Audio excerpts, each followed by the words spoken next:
Weapons systems, they take too long to develop and field.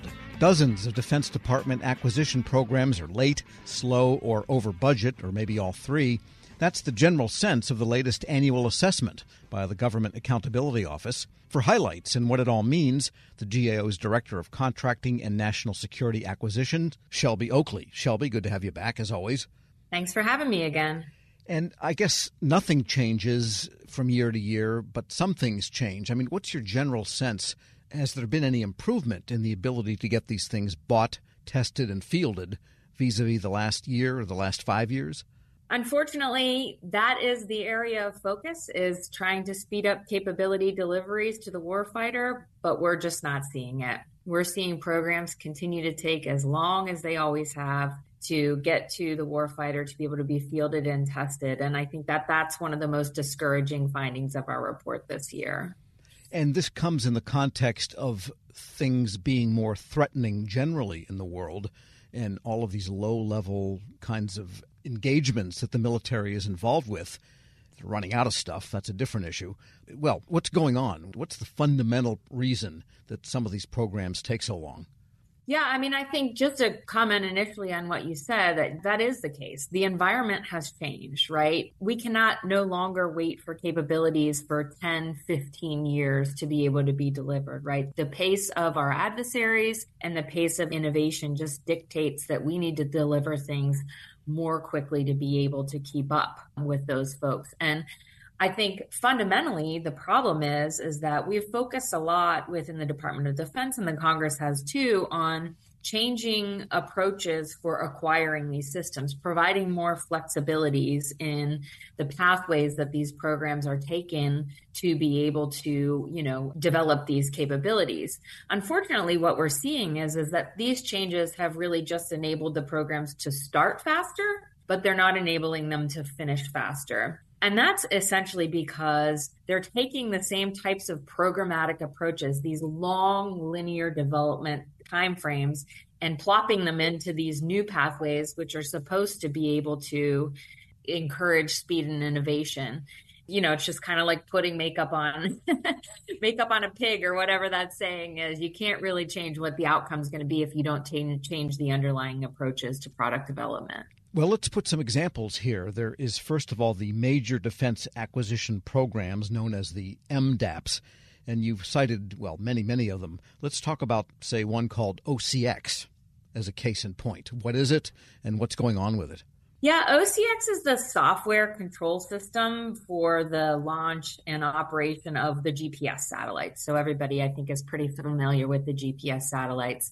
OCX has a bit of a long, troubled history, to say the least, and they've gone through many major cost breaches and that kind of thing. And I think this is one of the big problems with DoD's satellite systems, where, these satellites are launched and they become operational, but the ground equipment needed to actually operate them and get the capabilities out of them isn't ready. And this year, unfortunately, OCX is continuing to experience issues, and we're reporting that the program's delayed again by 14 months. And that's driven by challenges in meeting the performance requirements that, are established for testing and that kind of thing. And they also have experienced some delays in finalizing the orders for training on the system. There's also a big challenge on this program, which unfortunately is pretty prevalent, is a lot of software deficiencies on this program that are going to need to be corrected, that I think will continue to plague the program going forward. Sure. The more software intensive anything is, the worse it is in general. Let's just face it there. And one more I wanted to ask you about is ship-to-shore connectors. They don't mean really long ropes. They don't mean really long ropes. Ship-to-shore connector is supposed to be able to provide, exactly that, taking supplies and folks from the ship to the shore and back, that kind of thing.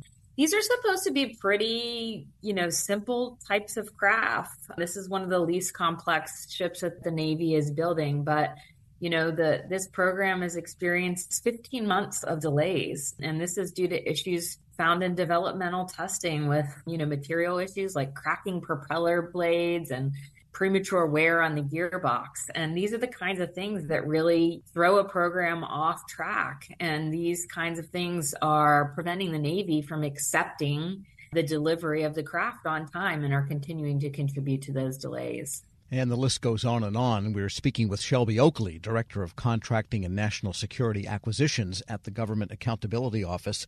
And then there's some not-so-big programs, what they call MTAs, or middle-tier acquisitions. One of them that caught my eye was the B-52 CERP, or SERP. Yeah. What is that? And the B-52 is older than any of us. It goes back to our grandparents. Yeah, it needs a new engine. So the B-52 SERP program is intended to upgrade the engines for the strategic bomber that has been in operation since the 1950s. So this program is on what's called the middle tier of acquisition pathway, or was on the middle tier of acquisition pathway. And that's the pathway that I was talking about. That's one of the new ones that's intended to enable programs to be able to go fast, right? To deliver capability or demonstrate capability within 2 to 5 years. Unfortunately, what we're seeing across the number of these programs, these middle tier of acquisition programs, is that these programs are spending time on this middle tier pathway and then like up to 5 years, and then transitioning to the major capability pathway. And so that kind of collective amount of time is what it's taking to be able to deliver the capability. And so in the case of the B-52 SERP, it was never structured to be a fast-going program. It didn't employ the leading practices that we see commercial companies use to field capability quickly. It took that kind of like traditional long linear programmatic structure. And now the program is projecting that it's going to need an additional 8 years on that MDAP pathway. That'll be a total of 13 years after the program started to deliver capability. And we're just talking about an engine. We're not even talking about a whole system at this point. And so that's where it becomes a little bit discouraging. Sure. And I've looked at pictures of this, and the old engines are kind of long and skinny, and the new ones are shorter and fatter, wider. And so maybe there's a mechanical way to fit them on there so that the thing doesn't, I don't know, that you have to ask an engineer there.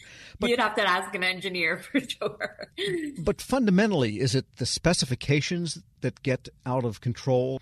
DoD does have that tendency to have mission creep in adding capabilities just because they can dream them up, and that slows down everything. Is that the fundamental problem, or what else is going on here that causes so many of these programs? And again, there's dozens in your report that don't get through.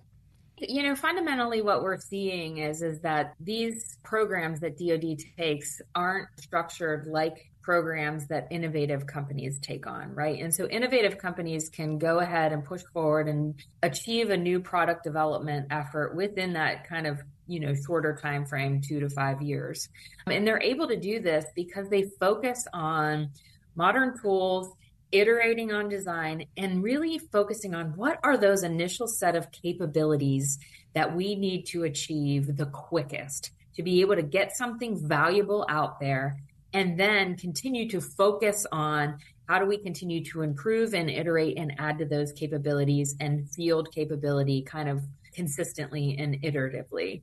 And so these companies focus on what's called a minimum viable product, right? And you've heard that term probably in the software world, but we've been recognizing that these companies are using it for these products that are cyber physical in nature. They're hardware programs that are really enabled by software efforts. And that kind of approach allows them to be able to take these iterative approaches and really be able to kind of focus on design, development, testing, validating in these continuous cycles and getting feedback from folks and really focusing on what it is that they need to do to get that capability out. And DoD just hasn't made that leap to implementing these types of approaches yet. And we've made a number of recommendations focused on trying to get them to kind of update their approaches to really reflect a more modern approach to product development that we see leading companies use. And in 22 years of doing this assessment at the PEO level, probably there have been maybe a dozen leaders for each of these programs over 22 years, because they have those jobs 18 months, 22 months, maybe a couple of years. And of course, I've lost count of the secretaries of defense in the last 22 years. I just don't have it at the top of my head. What's the reaction when this report drops?